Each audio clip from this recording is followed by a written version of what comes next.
대규모 연합훈련을 하고 있는 한미 양국을 향해 북한이 연일 말폭탄을 쏟아내고 있습니다. 네, 그러면서 동시에 수중 핵 공격의 능력을 과시하는 등 전방위적 핵 위협에 나섰는데요.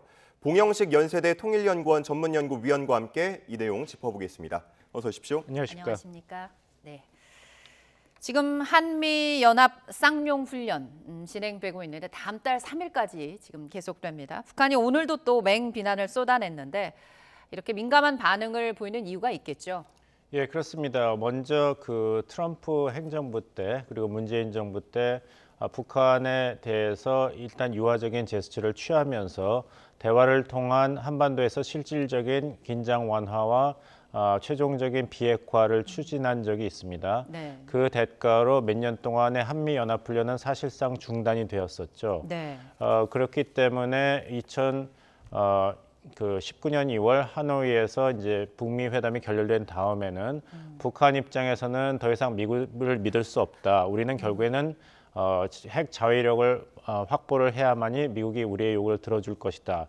그래서 자력갱생의 길로 다시 나왔고요. 네. 여기에 맞서서 또 새로 출범한 윤석열 정부 그리고 미국의 바이든 행정부는 그동안 미진했던 한미연합 방위 능력 강화를 통해서 이런 북한의 도발에 대응하는 조치를 취하고 있습니다. 그 중에 하나가 이런 정상화된 한미 대규모 연합훈련이라고 할 수 있겠죠. 예. 그 형식을 보면은 북한 정권이 위협을 느낄 이유가 있습니다. 왜냐하면 이전의 을지훈련들을 보면은 전면전을 상정하고 북한이 무력 침공을 했을 때 그것을 격퇴하고 안정화하는 그런 방향으로 나왔다면은 이번엔 북한이 침략을 했을 때 그것을 방어하는 훈련은 지난 여름에 했고 이번 시나리오를 본다면은 북한을 격퇴하고 지금 현재 북한 정권이 점령하고 있는 이북 지역에 가서 안정화 작전을 하는 것을 포함하고 있습니다. 그래서 북한 정권 입장에서는 이것은 북한 정권의 종말을 상정한 시나리오거든요. 예. 그렇다면은 김정은 정권으로서는 그 어느 한미연합훈련보다도 기분을 나빠할 이유가 있죠. 예. 자, 앞서서 북한이 한미연합연습 자유해방패 훈련 때도 여러 차례 각종 미사일 도발을 감행했는데 이번에 쌍용훈련 기간 때에도 추가 도발 가능성 그럼 있다고 보시나요? 예, 있습니다. 뭐 없다는 얘기를 드리면 저도 좋겠습니다만은 있다고 말씀드릴 이유가 두 가지가 있는 것은 하나는 김정은 정권의 속성상 이런 한미가 연합훈련을 했을 때 그냥 좌시할 수는 없습니다. 이것은 정권 속성상 이 한반도에서의 전쟁의 광기가 미국 제국주의자들과 한국의 괴뢰 정권 때문에 있기 때문에 우리는 여기에 반대하는 입장을 밝혀야 되겠죠. 두 번째는 결국에 가서는 북한이 믿는 것은 핵 미사일 능력밖에 없습니다. 그것이 없으면 결국에는 정권의 종말이 올 수밖에 없다는 결론을 내렸기 때문에 지난 21년 1월 8차 당대에서 결정한 신형 무기 개발이 지금 시급합니다. 그럼 무기를 개발하려면 계속 실험을 해야 되지 않습니까? 각종 미사일을. 그래서 그 무기 체계 완성 전까지는 어떤 이유, 어떤 상황에서도 계속해서 그 핵실험을 포함한 또 장거리, 단거리 미사일 실험을 북한은 할 수밖에 없습니다. 그렇군요. 신형 무기 개발을 이미 목표로 밝혀놨기 때문에 계속 실험을 할 수밖에 없다는 얘기인데 그래서인지 북한이 이제 여러 방식으로 핵무기 사용 가능성을 지금 시사하고 있습니다. 먼저 비밀 병기라면서 핵 무인 수중 공격정 훈련을 공개했는데 먼저 관련 내용부터 들어보시죠. 수중 핵 전략 무기의 사명은 은밀하게 작전 수요계로 자망하여 수중 폭발로 초강력적인 방사능 해일을 일으켜 적의 함선 집단들과 주요 작전항을 파괴 소멸하는 것입니다. 북한이 이 수중 핵무기 폭발 시험을 공개한 게 이번이 처음입니다. 네. 물속에서도 핵 공격 능력을 우리가 보유하고 있다. 이런 거를 보여주려는 것 같은데 과연 그런 능력이 있는 걸까요? 뭐 그런 능력이 있다고는 봐야겠지만 그렇다면 우리가 얼마나 위협을 느끼고 대비를 해야 되는가 그것은 또 다른 문제입니다. 지난번 방송에서도 제가 말씀드렸는데 북한이 과연 그 SLBM 능력이 있는가 핵 잠수함을 통해서 은밀하게 깊은 바닷속을 통해서 침투를 해서 한국, 미국에 대해서 핵 미사일 공격을 긴박하게 할 수 있는가? 그 능력이 있다고 볼 수 없다는 말씀을 드렸습니다. 왜냐하면 핵 잠수함을 북한이 완성했다는 증거가 없고 또 잠수함에서 이렇게 정밀 핵 미사일을 발사한 능력이 아직 증명되지 않았기 때문이다 이런 말씀을 드렸는데 네. 여기에 대한 북한 정권과 군부의 대답이라고 보시면 되겠습니다. 우리가 비록 핵 잠수함이 아직 없고 실질적인 SLBM 능력이 없다 하더라도 충분히 우리는 바닷속에 이렇게 둥둥 떠다니는 그런 드론이라 그러죠. 수중 드론을 보내서 자폭을 할 수 있기 때문에 결국에는 우리는 핵 잠수함을 침투시켜서 근거리에서 핵미사일을 발사하는 것과 똑같은 방식과 효과로 파괴를 할 수 있다는 이야기를 하고 있는 것이죠. 그 수중 폭발에서 해일을 일으키겠다고 했으니까요. 예. 그렇다면 우리는 어떻게 대처하는가? 먼저 그런 드론을 북한이 침투시키는 것을 방지하는 것이 있겠고 네. 또 그것을 탐지하는 능력을 확보한다면 걱정할 것이 없겠죠. 여기서 중요한 것은 북한이 이미 북한의 군사 전략은 승리를 위한 전략이 아니다. 북한의 이런 모든 무기 체계 개발과 전략은 자살에 초점이 맞춰 있다. 즉 보고와 같이 네. 나를 건드리면은 같이 죽는다. 공멸을 통한 생존으로 네. 군사 전략에 초점이 맞춰져 있다는 면에서 본다면은 결국에는 정치적 수사로서는 내부적으로 또 대외적으로 한국 전쟁의 승리를 완성하겠다고 하지만 결국에 가서는 이제 북한 정권이 최대한도로 바라고 있는 것은 네. 단순한 생존에 불과하다 이런 말씀을 드리겠습니다. 네. 만약 북한이 전시 능력을 증가하고 정말 한국과 주한미군에 맞서서 전쟁 수행 능력을 강화한다는 목적이 있다면은 재래식 무기를 개발해야 됩니다. 지금 북한 무기를 잘 보시면은 네. 상대방을 파괴하고 같이 공멸을 하더라도 그런 위협을 취하는 방식으로 개발이 되고 있지 네. 북한군이 어떤 전투를 수행하는 어떤 전시 작전을 수행하는 능력에 대한 어떤 재래식 무기 개발이라든지 훈련이 없다는 점, 이 점을 한번 우리가 주목해야 된다고 봅니다. 예. 네. 자, 오늘이 천안함 피격 사건 발생 13주기 되는 날이고요. 얼마 전에 서해 수호의 날 때 이 북한이 핵 월해 실험을 공개하기도 했습니다. 이 시점에 이렇게 비밀 병기라고 내세운 것 뭔가 심리전이 있다라고 분석할 수 있을까요? 네, 그렇습니다. 이제 잠수함 작전은 소리를 들으면서 적군의 잠수함이 어디 있는지 위치 파악을 하고 먼저 공격을 하는 것이죠. 예. 바다 밑에서는 아무것도 볼 수 없으니까요. 그래서 우리 정부의 그때 천안함 사건 분석 발표 내용을 보면은 소형 잠수함이 북한이 침투해가지고 천안함을 피격했다 이렇게 나오기 때문에 서해가 동해에 비해서 수심이 얕고 또 소음이 굉장히 크기 때문에 이런 잠수함을 탐지하는 능력에 제한이 있다. 이런 결과가 나왔었습니다. 이것을 예. 북한이 10분 활용을 해서 아무리 삼축 체제를 구축하고 북한의 잠수함이 비록 50년대, 60년대 건조한 낙후된 것이지만 천안함 사건과 같은 그런 파괴를 할 수 있는 능력은 충분히 있다. 이런 것을 최대한 한국 국민들에게 경고를 하고 있는 이런 심리적인 효과가 있습니다. 그렇군요. 북한이 또 이 전략 순항 미사일 부대에 전술 핵 공격 발사 훈련도 진행했다고 이렇게 발표를 했습니다. 화살 1형과 2형을 썼다고 주장하는데 파괴력이 어느 정도일까요? 그러니까 북한의 이제 발표를 우리가 어디까지 받아들여야 될 것인가? 가장 이제 신뢰할 수 있는 것은 우리 군 당국의 이제 분석 발표겠지만 네. 좀 이렇게 제가 의아하게 생각하는 것은 북한이 만약 대북 그런 핵 미사일 능력을 제대로 확보하고 싶다면은 네. 북한의 능력을 이렇게까지 적극적으로 과장을 섞어서까지 급하게 발표를 해야 되는가 네. 이런 생각을 하게 됩니다. 이런 화살형 미사일도 그렇고 지난번에 잠수함에서 발사했다는 SLBM 순항 미사일도 그렇고 보면은 그것이 과연 제대로 된 실험인가? 잠수함이 뭡니까? 잠수함이 함선과 다른 것은 네. 활동의 80% 이상은 물 속에서 이루어져야 네. 됩니다. 물 밖에 자꾸 나와 있다면 그건 잠수함이 아닌 것이죠. 네. 함선이죠. 그렇다면 잠수함에서 발사한 진정한 SLBM, SLCM이라면 물 밑에서 그걸 발사해서 그 효과를 제대로 테스트를 해야 되는데 네. 잠수함을 물 위에 다 부상시켜 놓은 다음에 발사를 해서 그걸 성공이라고 한다면은 과연 이것이 제대로 된 화살형 잠수함 미사일 실험인가, 그것도 의아해할 수가 있고, 네. 지난번에 발사한 그런 화성 미사일의 그것도 아직도 다탄두라든지 고체 연료 사용에 대한 실험이 아직 미진합니다.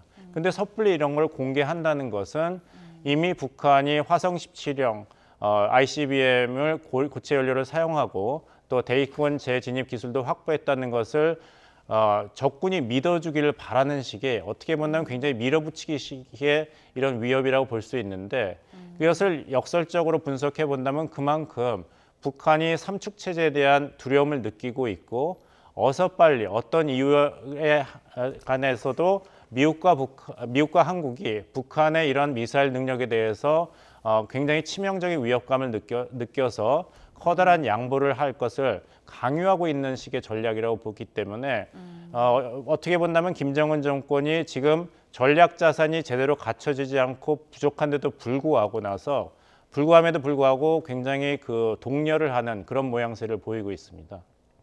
그렇군요. 저 잠깐 언급을 해주신 대로 이제 관건은 실제 핵탄두를 미사일에 탑재할 수 있는가 이 부분일 텐데, 이에 대한 우리 군의 설명 먼저 함께 들어보시겠습니다. 소형화 기술은 상당한 수준으로 이렇게 진전돼 있을 거라고 평가하지만 무기 체계에 탑재 가능하다라고는 아직은 그렇게까지 보고 있지 않지만은 그 가능성에 대해서는 한미가 분석을 하고 있습니다. 네, 북한으로서는 최근에 6해공 보여줄 수 있는 건 다 보여주고 있는 상황인데, 7차 핵실험, 추가 도발을 넘어서 7차 핵실험까지 갈 가능성은 어떻게 보시는지요? 그 가능성은 상존하고 있습니다. 근데 북한이 왜 아직까지도 7차 핵실험을 강행하지 않았는 거에 저희가 질문에 초점을 맞춰야 될 것 같아요. 네. 작년에도 이미 준비가 끝났다는 이야기는 한미 정보당국이 이야기했는데 김정은 정권은 7차 핵실험을 하지 않았죠. 예. 그리고 아직까지 하고 있는 데는 분명히 무슨 이유가 있을 것입니다. 그것을 한 다음에 후과가 너무 크기 때문에 핵실험을 해서 얻는 전략적, 정치적 이익보다도 손실이 크기 때문에 안 하고 있다, 이렇게 볼 수 있고, 네. 결과에서는 북한이 지금 가장 시급한 것은 핵탄두의 그 능력 개발보다는 그것을 실어 나를 수 있는 단거리 또 장거리 미사일 개발이기 때문에 네. 어떤 숙제를 먼저 해야 되는가, 우선순위로 본다면 7차 핵실험은 그 후에 있다, 이런 말씀을 드리겠습니다. 그렇군요. 윤석열 대통령이 다음 달 이제 한미 정상회담을 하게 됩니다. 그리고 5월에 이제 일본에서 열리는 G7 정상회의에 참석해서 한미일 3국 정상회담이 열릴 것으로 지금 예상이 되고 있습니다. 외교 안보 분야에 있어서 한미일 간의 어떤 합의, 꼭 어떻게 보면 논의돼야 할 의제가 있다면 뭐라고 보십니까? 그것은 결국에 가서는 이제 북한이 계속 개발하고 있는 이런 전략 무기에 대해서 독자적으로 또 한미일이 어떻게 그 공조해서 대응할 것인가에 대한 역할 분담이랄까요? 네. 이런 로드맵을 정상급 수준에서 구체화하는 것이 되겠습니다. 일각에서는 우리는 일본하고 그렇게 급하게 쥐소미아를 복원할 필요가 없었다. 왜냐하면은 우리의 이런 북한에 대한 정보 획득력이 훨씬 더 뛰어나기 때문에 우리가 너무 일본한테 많은 것을 주고 일본한테는 도움을 받는 게 별로 없다는 이야기가 있었습니다. 근데 저는 생각이 좀 다릅니다. 예를 들어서 우리가 하는 것이 4시고 일본이 하는 것이 3시라면은 네. 4시랑 3를 다 해서 북한의 이런 위협에 대해서 7으로 막는 게 맞지.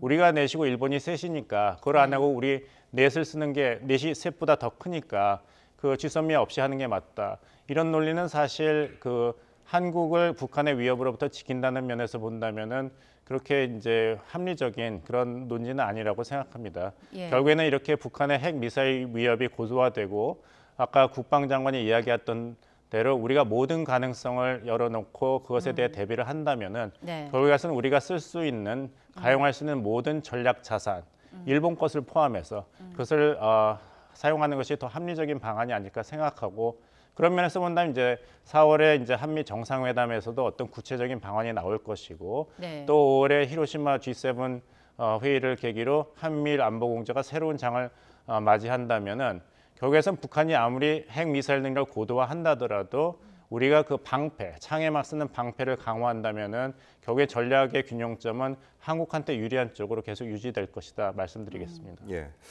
최근에 이 주변 상황 돌아가는 걸 보면 시진핑 주석이 러시아를 순방했고요. 그러면서 한미일, 북중러 좀 이런 진영 대결 구도가 첨예해지고 있는 것 같은데 우리가 그동안 삼각공조란 얘기를 좀 많이 해오지 않았습니까? 이런 진영 대결이 심화하는 상황에서 어느 정도 힘을 갖추게 될 거라고 보시는지도 궁금합니다. 이제 모든 가능성은 열려 있습니다. 거기에 대해서 과연 러시아와 중국이 어느 선까지 북한을 지지할 것인가를 우리가 생각을 하고 네. 그 차원에서 어느 선까지 한미일 안보 공조를 해야 될 것을 결정해야겠죠. 하지만 보면은 과연 이 중국과 러시아가 북한을 전면적으로 지지할 정도의 외교적 또 군사적 역량이 남아 있는가 아니면 네. 북한이 점점 더 이 두 패권 국가들에게는 전략 자산보다도 전략적인 부담이 되고 있는가 이 점을 한번 생각해 볼 필요가 있습니다. 네. 아까 질문하신 대로 왜 김정은 정권이 작년서부터 계속 만지작거렸던 제7차 핵실험을 강행하지 않았을까? 그것은 중국의 영향도 분명히 있다고 봅니다. 예. 지금까지 중국이 중심이 돼서 러시아와 함께 유엔 안보리 상임이사국으로서 북한을 보호해 왔거든요. 그렇죠. 그래서 유엔 안보리에선 새로운 대북 결의안 채택이 불발됐습니다. 하지만 7차 핵실험을 만약 김정은 정권이 강행을 한다면 네. 더 이상 중국과 러시아도 유엔 안보리에서 대북 제재를 반대할 명분이 없어집니다. 예. 그리고 유엔 안보리가 아무 활동을 안 하더라도 제7차 핵실험 이후에 이번에 중국, 러시아 정상이 공동 성명에서 반대한 대로 일체 독자 제재는 해서는 안 된다고 했는데 7차 핵실험 이후에 미국, 한국, 일본 그리고 다른 나라가 독자적인 대북 제재를 한다면은 네. 7차 핵실험의 그런 중요성을 감안했을 때는 중국, 러시아도 그것을 반대할 명분이 없거든요. 예. 그렇게 본다면은 결국에는 북한, 중국, 러시아가 신냉전 질서에서 한 축을 형성하고 있다고 하나 그 안에 내구성에 대해서는 좀 더 치밀하고 정확한 분석이 있어야 된다 생각합니다. 네. 한미 훈련에 대응하는 북한의 어떤 잇단 도발 이런 무력 시위를 지금 북한은 굉장히 내부에도 적극적으로 전하고 있는 모습이 좀 색다르게 느껴집니다. 딸 주혜와 함께 ICBM 발사 과정 참관하거나 수중 폭발 시험도 북한 주민들이 볼 수 있도록 노동신문에 싣고 있어요. 이런 것들이 어떤 내부에 전하는 메시지들이 분명히 있을 것 같아요. 예, 그렇습니다. 지금 아시겠습니다만 북한이 심각한 경제난을 겪고 있지 않습니까? 예. 그렇다면은 그 경제난을 극복하기 위한 경제 해법을 김정은 정권이 제시해야 되는데 사실 그것을 제시하기 어려운 상황이죠. 그렇다면 더더욱 국가의 위대한 강력한 군사력을 선전하는 방법밖에 없습니다. 그래서 이제 그 노동신문이라든지 조선중앙통신에서 네. 북한의 이런 미사일 실험 보도하는 것을 보면 짜집기 경향을 보이고 있습니다. 말하자면 그 성과를 과장한다든지 예. 아니면은 이쪽에서 한 실험과 저쪽에서 한 실험 사진을 합성해서 마치 대대적으로 성공한 것 같이 보이고 그런 면이 나오고 있거든요. 예. 하지만 북한 주민 입장에서는 군사 전문가들도 아니고 정보가 제한되어 있기 때문에 그것을 그대로 받아들일 수밖에 없는 것이죠. 예. 정말 우리는 핵 미사일 강국이 되었고 점점 더 위대해지고 있다고 믿을 수 있기 때문에 네. 여기에 더해서 이번에 보도 나온 것처럼 우리 김정은 총비서께서는 주민을 걱정해서 밤잠도 이루지 못하고 고생하고 있다. 네. 지난 여름에는 코로나 방역 대승리를 선포하면서 고열에 시달리면서도 주민들 건강을 걱정하느라고 한시도 쉬지 않으셨다고 그랬는데 이런 예. 식으로 군사 강국이다 이런 대대적인 선전을 하면서 한편으로는 지도자의 따뜻한 애민 정신을 강조함으로써 예. 어떻게든지 이 경제난을 겪고 있는 흔들리는 민심을 잡아보려는 것이 이번 그 북한 정권의 행동이다 이렇게 보입니다. 예. 네. 자, 그런가 하면 우리나라는 북한 인권 결의안에 대한 공동 제안국으로 5년 만에 복귀를 했습니다. 이 의미랑 앞으로의 전망도 궁금합니다. 그러니까 외교는 두 가지 목적이 있습니다. 하나는 외교를 통해서 어떤 이익을 추구하는 게 있고 네. 또 하나는 외교라는 것은 그 국가의 정체성을 표현하는 것입니다. 우리가 자유민주주의 국가로 기본 인권을 보호하는 것을 국가의 책무라고 인정하는 국가이기 때문에 네. 북한의 인권도 큰 인권이라는 보편적 가치 차원에서 한국이 당연히 중요시해야 될 그런 외교 목표라고 보입니다. 그 차원에서 본다면은 이런 인권 문제로 북한 정권을 압박하는 것이 과연 한반도의 긴장 완화에 얼마나 도움이 되는가, 혹시 더 나쁜 영향이 크지 않을까 이렇게 생각할 수는 있지만 대한민국이기 때문에 대한민국의 정치성과 기본 질서를 봤을 때는 북한 외교에 대해서 우리가 어떤 입장을 취해야 맞는 것인가 예. 이런 차원에서도 우리가 한번 생각해 볼 수가 있습니다. 네. 연일 핵 위협 수위를 끌어올리고 있는 북한에 대응해서 앞으로 한미일 어떻게 공조 방안을 마련해야 될지 봉영식 연세대 통일연구원 전문연구위원과 함께 짚어봤습니다. 오늘 말씀 고맙습니다. 잘 들었습니다.